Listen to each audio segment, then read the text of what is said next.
বিশ্বনবী মসজিদে নববীতে নামাজ পড়ছেন, তিনি আল্লাহু আকবার বলে নামাজ শুরু করলেন, কেরাত পড়লেন, রুকু করলেন, রুকু থেকে দাঁড়িয়ে বিশ্বনবী পড়লেন সামি আল্লাহু লিমান হামিদা, পেছন থেকে সাহাবারা পড়ল রব্বানা ওয়ালাকাল হামদ।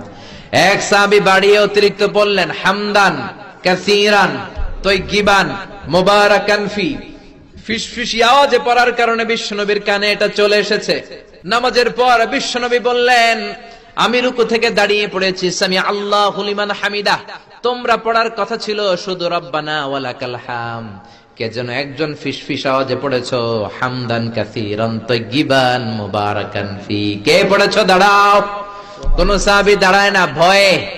বিশ্বনবী অভয় দিয়ে বললেন কিছু বলবো না, কে পড়েছো? দাঁড়াও। এক সাহাবী দাঁড়িয়ে বললেন ও নবী আমি পড়েছি। বিশ্বনবী বললেন এটা তো আমি শিখাই নাই, কই পাইলা, কেন পড়ছো?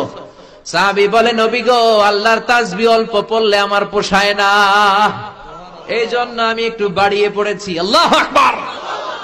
বিশ্বনবী বললেন ভয় পেও না, বিচলিত হয় না, নামাজরত অবস্থায় আমি দেখেছি বিদউ ওয়া সালাসুনা মালায়েকা, 30 জনেরও বেশি ফেরেশতা তোমার এই অতিরিক্ত তাসবিহর সওয়াবটা কে লিখে লিখে আল্লাহর দরবারে পৌঁছে দিতে পারে, তারা আকাশের মধ্যে কে আগে নিয়ে যেতে পারে প্রতিযোগিতা করছিল।